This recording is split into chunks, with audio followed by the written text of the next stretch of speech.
The Equitable Life Assurance Society presents This Is Your FBI.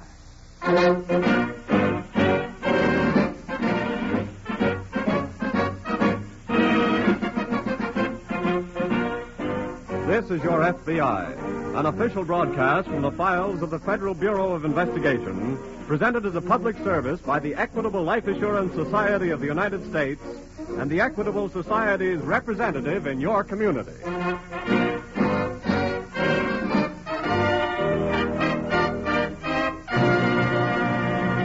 Who is thinking of buying or building a home, or is considering refinancing his present home, please phone him and tell him to listen to this program.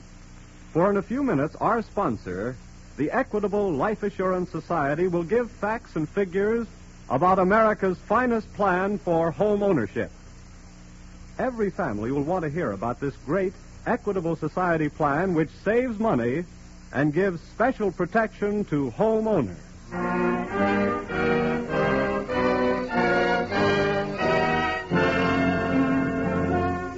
Tonight's FBI file, the Slaughterhouse Swindler.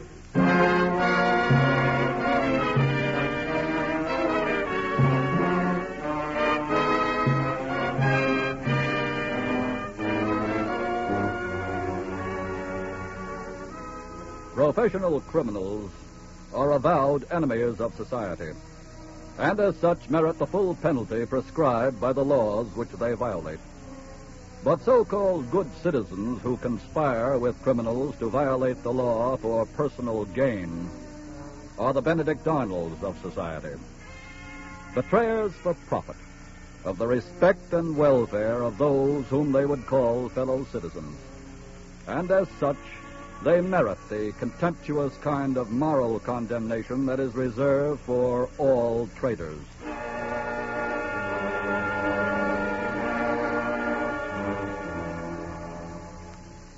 On a modest little dairy farm a few miles out of Des Moines, Mrs. Reba Jones, recently widowed, has just completed the morning's chores and is walking up to the house when two men drive up in a truck designed for hauling livestock.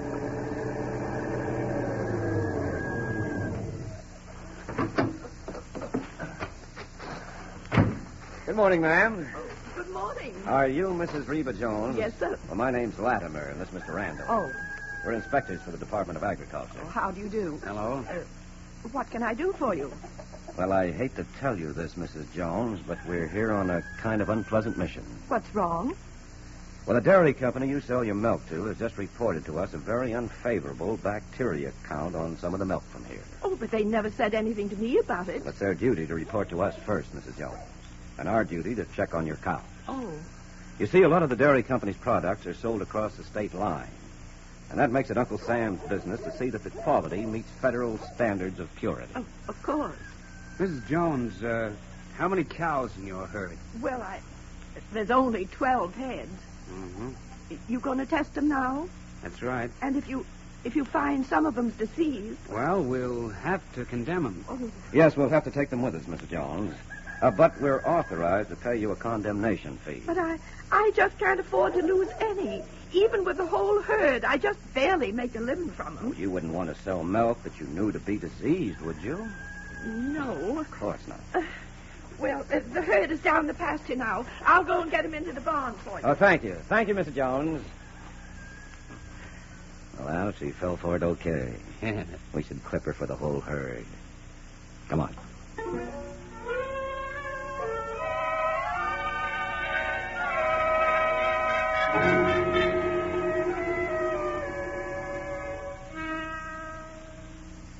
All right, boys. Giving you $200 a head for them cows. I thought you ran a slaughterhouse, Jenkins, not a clip. Now, let me handle this, Al. $200. That's my price. You better take another look at the weight figures, Jenkins. Price stands. Take it or leave it. Oh, look, we take all the risk getting these cows. Latimer, as far as I'm concerned, they're your own cows. I operate a legitimate licensed slaughterhouse. Who's kidding? Who? You're up your ears in the black market, same as we are. Now, look here. You said yourself 3 of the last head we brought you were diseased. And there were 2. But you bought them from us, didn't you? Maybe you'd better take your cows to some other No, slaughterhouse. wait a minute, both of you. You've got us over a barrel, Mr. Jenkins, and you know it. So, just give us the dough. Now you're talking sense. Here's your money. Count it if you like. Oh, I'm sure it's all there. You don't steal your money that way. What do you mean? What do you think? Come on now. Right. We'll be seeing you, Mr. Jenkins. Good day. Go ahead. Okay. What did you settle so easy for? Because we couldn't take the cows anyplace else. They were worth more than he gave us. What he gave us was only a down payment. What do you mean? I think I know a way to tap that old geezer for plenty.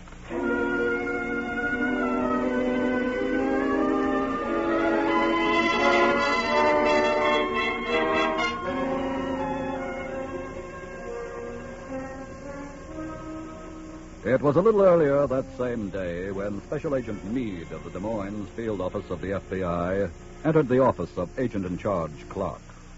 Did you send for me, Mr. Clark? Oh, yes, Meade. Looks like we've got an impersonation swindle case to go to work on. Oh? A couple of days ago, 2 men posing as inspectors of the Department of Agriculture condemned some cows on a farm near the city. Yes? They claimed these cows were diseased, so they were authorized to pay $50 a head for them, and did, then loaded the cows into a truck and drove away. The black market, no doubt. More than likely. But the act of impersonating a federal officer is our immediate angle. How'd we hear about it? Well, the widow who owned the cows got suspicious later on, called the public health officer here in Des Moines. He just called me a minute ago. I guess he'd already checked with the Department of Agriculture. Yes, and I double-checked. What's the first move? Well, you better drive out there right away and interview the victim. There may be others by now. That's why we want to work fast. What's her name? Mrs. Ruth Mason. There. This is the location of her farm. Okay. And Meade, get a good description of the men and any other lead you can, and hurry back. Right.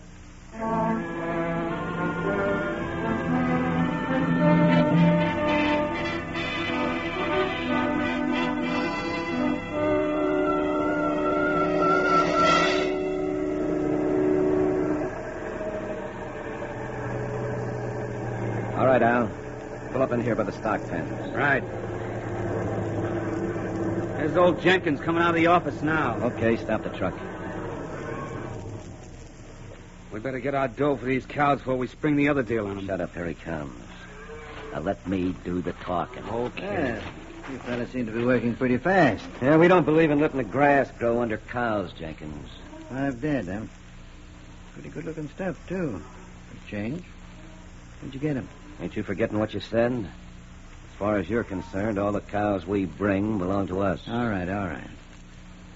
You handle these? I can use all you get like that. That's fine. Al, you run these over to the scales. Mr. Jenkins and I have got business to talk over. Okay. Can we go into your office? Sure. Come ahead. Go ahead in. All right.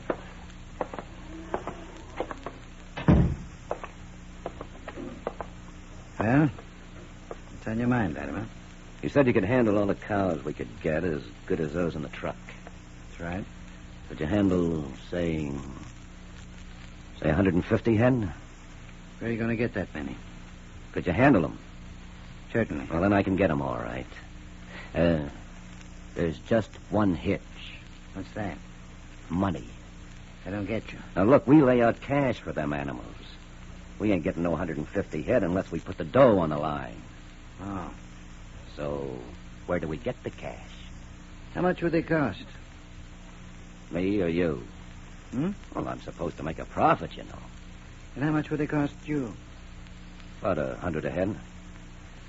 It's $15,000. Yeah, that's right. Who are you buying them from? Now, you ain't trapping me into a giveaway like that. Are you interested in putting up the dough? Maybe. Oh, look, don't hedge, are you or ain't you? How do I know this isn't a swindle? Well, you can come along if you want when I swing the deal. When would that be? Right now, if you like. I don't keep that kind of money around the office. When could you get it? Later in the day. Well, then we'll knock 'em off tonight. How much do you have to charge me for the cows? Usual rate. 200 a head. That's letting you fellas operate on my money and make 100% profit. It's too much. Now, look, Mr. Jenkins. Take it or leave it. Be here at my office tonight.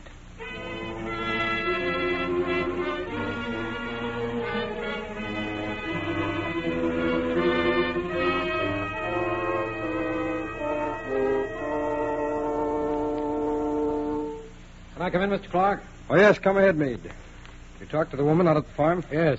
Get any good leads? She gave a pretty good description of the two men. Anybody we know? I don't think so. Their names are Latimer and Randall. At least those are the names they used. Yes. But this might give us an even better lead. What's that? The woman was smart enough to make them give her a receipt for her cows. Oh, good for her. Latimer signed it. And no doubt left his fingerprints on it. Right. Well, first thing, we'll alert all local police and licensed slaughterhouses in the city and state. Give them the description of those two men. Yes, sir. And Meade, while I'm getting that started, will you run that receipt through the lab for fingerprints? Right. I'd like to catch those fellas before they clean up and get out of the state.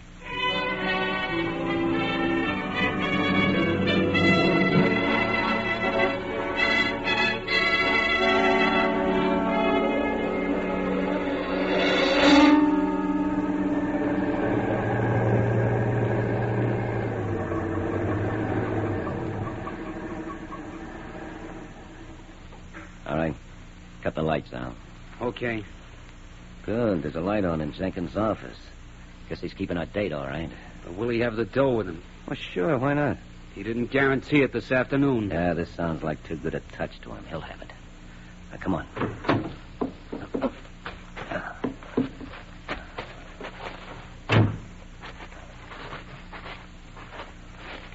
Now, wait a minute. What's the matter? Look in and see if anybody's with him. No. He's by himself. Okay. Knock on the door. Come in. Come in. Go ahead, Al. Right. Well, how are you tonight, Mr. Jenkins? Let's get down to business. Yeah, that suits me fine. You got the dough ready? I have. Well, where is it? In my pocket. The deal starts when it's in my pocket, Mr. Jenkins. Oh, no. I'm not giving up any money until I see those cows. You ain't seeing no cows. What does he mean? We're kind of changing the deal. Hmm? Well, that $15,000 goes to us direct. What for? Well, sort of like a bonus. What are you talking about? Ah, quit wasting time with him, Chuck. Now, see here. What's this all about? You're paying us that 15 G's to keep quiet, Jenkins. What? You wouldn't like us to expose your operation here, would you? This is a licensed slaughterhouse, Latimer, and my books are clean. To a stranger, maybe, but not to the law. Look here. I've had enough of this. Oh, yeah? You're just trying to blackmail me. And what if we are? It won't work. No? No. Because I'm clean. You two are not. You couldn't report me to the law without getting slapped in jail yourselves, and you know it. Chuck, that angle ain't gonna work. It certainly isn't. Well, then I guess we'd better try another. The only thing that you can do is to get out of here, and get out of here right now. Oh, that ain't the only thing. Get out, I said. Now, look, we came here for that 15 grand. We're going to get it. Go to work, Al. With pleasure. Now, wait a minute. You can't.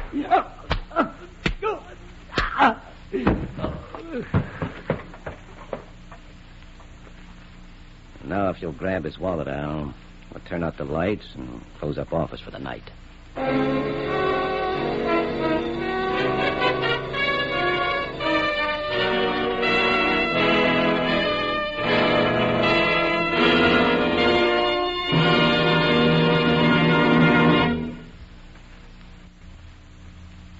And now, before the FBI file on the Slaughterhouse Swindlers resumes, as it will in just a moment, here's that important message for homeowners and home buyers.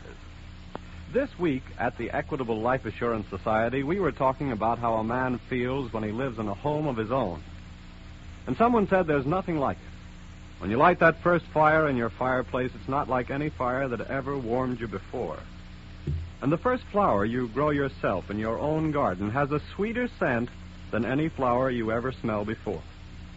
Yes, a man who lives in a home of his own has satisfactions that the rent payer never knows. And that's why we of the Equitable Society take such pride in our assured home ownership plan, which offers home buyers security along with these 5 important advantages. 1, the mortgage is canceled, paid off in full if owner dies.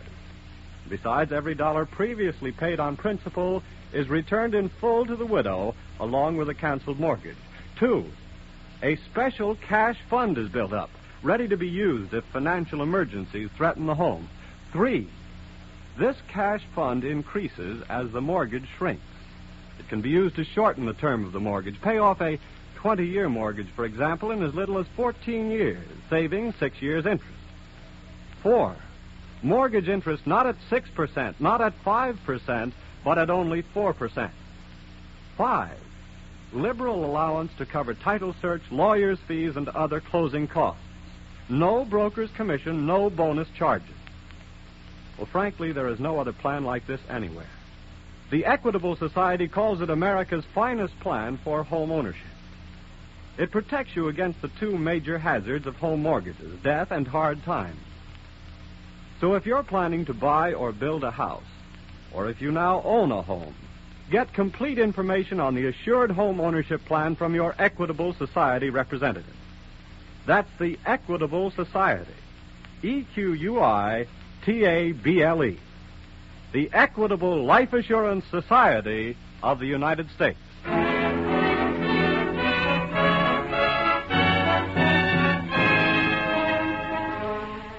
And now back to the FBI file, The Slaughterhouse Swindler.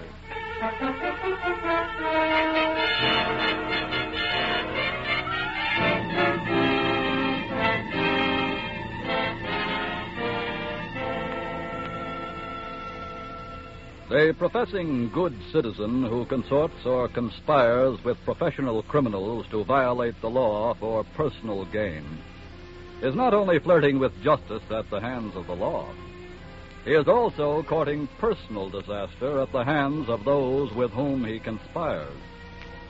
Because to criminals, the renegade citizen is not one of them. Rather, he is a pawn to be played by them when the time comes. And always, he is played for a sucker.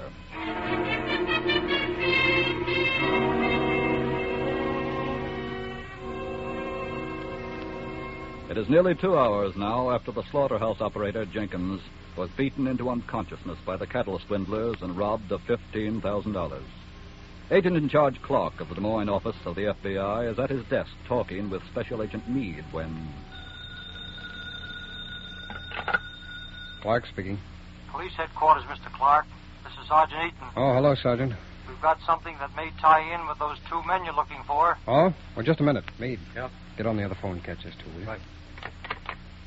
All right, Sergeant, go ahead. It's about a man named Jenkins who operates a slaughterhouse at the edge of town. Yes? The night watchman making his rounds found him beaten unconscious on the floor of his office a little over an hour ago. Hmm? The watchman remembered hearing a truck drive into the yard earlier. I see. Just before he discovered Jenkins on the floor, he had heard the truck drive away. But he hadn't seen who was in it. No, with Jenkins on duty himself, he hadn't paid much attention. Where's the victim now, Sergeant? We got him to the city hospital. He just came to a little while ago. Oh? What did he have to say? Well, that's just it. He wouldn't talk. Well, we'll get on it right away and check with you later, Sergeant. Goodbye. Thanks a lot. Bye. I guess we better get over to the hospital right away. No, later. What? First, we're going to have a look around out at the slaughterhouse. Why? We just might find some evidence with which we can encourage Mr. Jenkins to talk. Come on.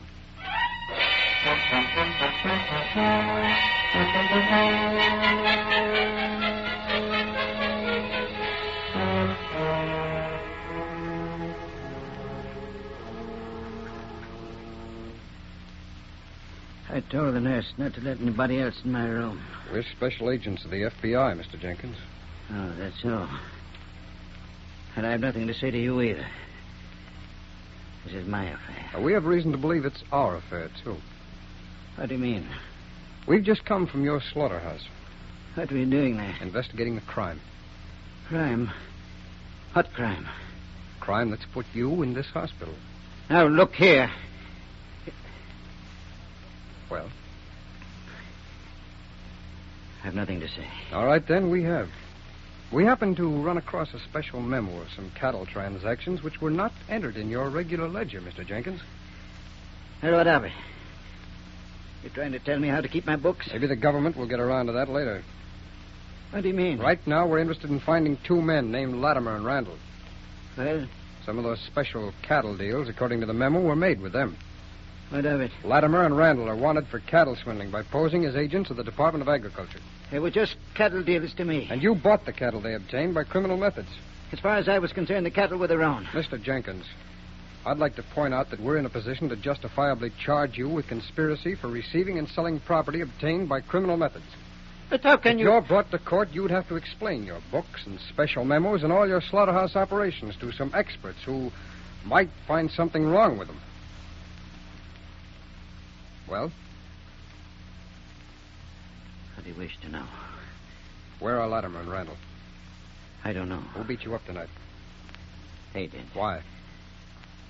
All I'm saying is they beat me up, stole $15,000 for me, and escaped in their truck. Can you describe their truck? It's the cattle truck, and the license number's written down in a notebook in my coat pocket. Meade. Yes? Get the notebook, will you, please? Right. Mr. Jenkins, the beating you got tonight is what you might expect and deserve for playing ball with criminals. Please. When we catch Latimer and Randall, we'll get the whole story behind your dealings with them. And if it's what I think it is, you'll have quite a bit of explaining to do.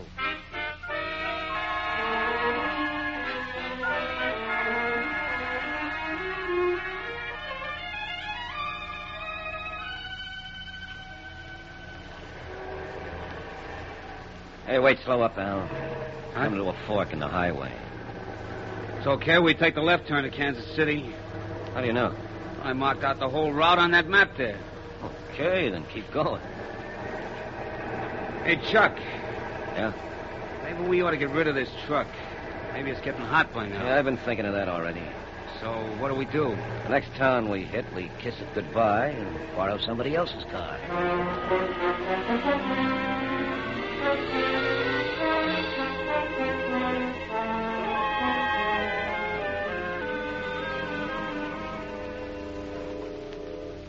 Here's the truck, Mr. Clark. We found it abandoned on a side street here earlier this morning. I see. And just a while ago, a man reported his car stolen during the night. Well, that sounds like 2 and 2 to me, officer. Well, that's what we figured. Meade. Yes? Well, I'm taking down the information on the stolen car. Will you have a look in the truck? Right. What's the description of the stolen car, officer? Black Chevrolet sedan, 41 model. Sedan 41 model. Iowa license, 426. 426. 73. Mr. Clark, 73. Yes. look at this map I found on the seat. What about it? Pencil mark tracing the whole route from Des Moines to Kansas City. Oh? You think maybe they might be I headed- think we're going to get out an alarm on this stolen car right away and then head for Kansas City.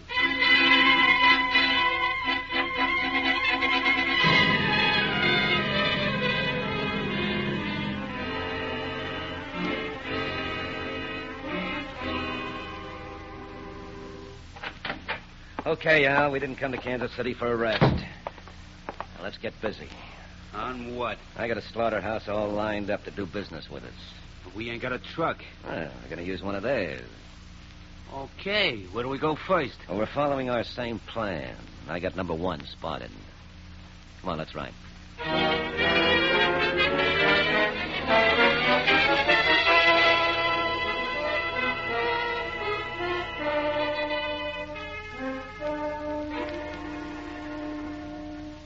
Mr. Clark, Oh, yes, mate. Latimer and Randall are in Kansas City. They're not in a hotel. No? I spent all morning with our agents and the police here checking. No trace of them. No sign of the stolen car either? Not yet. Maybe this other thing will turn them up. What's that? Well, the county farm agent here in Kansas City has been helping me all morning make a lot of telephone calls. I don't get it. Well, Meade, I studied all those jobs that Latimer and Randall pulled around Des Moines, Yeah? and I think I've hit on the pattern of their operation. Really? And if I'm right... Well, if I'm right, maybe the phone is ringing right now with the proof.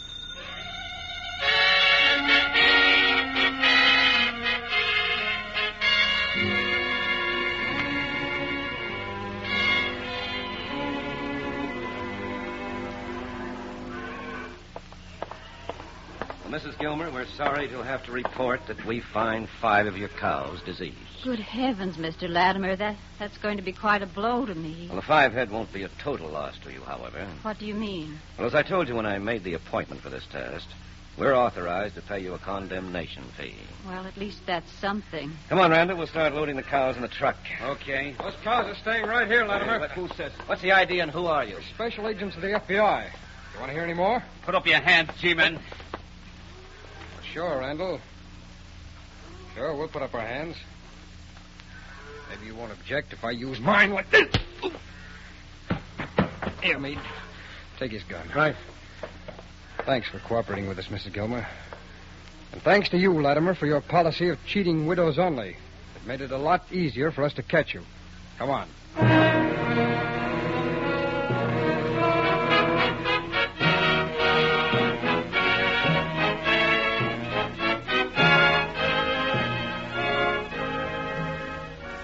Arraigned in a federal court on a charge of impersonating agents of the U.S. government, Latimer and Randall were found guilty and sentenced to the penitentiary.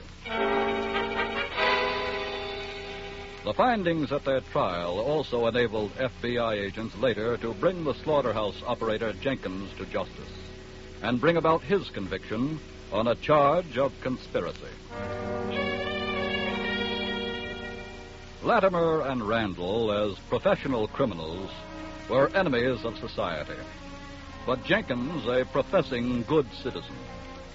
Because he conspired with criminals and betrayed the welfare of those whom he would call fellow citizens, Jenkins was that something far morally worse than an enemy of society. He was a Benedict Arnold of society. And it is his kind which does more damage to the moral structure of society than all of its openly avowed enemies combined.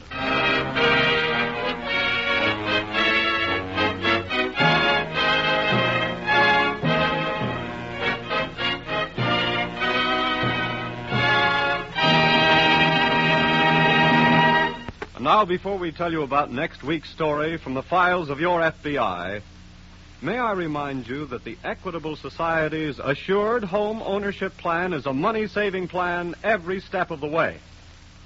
Naturally, we can't give you every detail here, but your Equitable Life Assurance Society representative can. He has literature that you can study, and once you get the facts, you'll be quick to agree that here's America's finest home ownership plan. Phone him tomorrow. Call the number of the Equitable Life Assurance Society. EQUITABLE. The Equitable Life Assurance Society of the United States.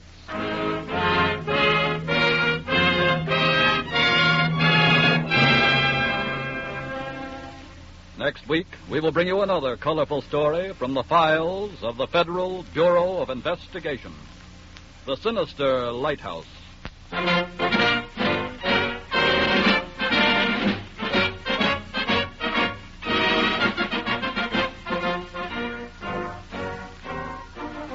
The incidents used in tonight's Equitable Life Assurance Society's broadcast are adapted from the files of the Federal Bureau of Investigation. However, all names used are fictitious, and any similarity thereof to the names of persons living or dead is accidental. Tonight, the music was composed and conducted by Frederick Steiner, the author was Frank Ferries, and your narrator was Dean Carlton. This is Your FBI is a Jerry Devine production. And now this is Carl Frank, speaking for the Equitable Life Assurance Society of the United States and the Equitable Society's representative in your community, and inviting you to tune in again next week at this same time, when the Equitable Life Assurance Society of the United States will bring you another colorful story from the files of the Federal Bureau of Investigation, The Sinister Lighthouse. On This is Your FBI. This is ABC, the American Broadcasting Company.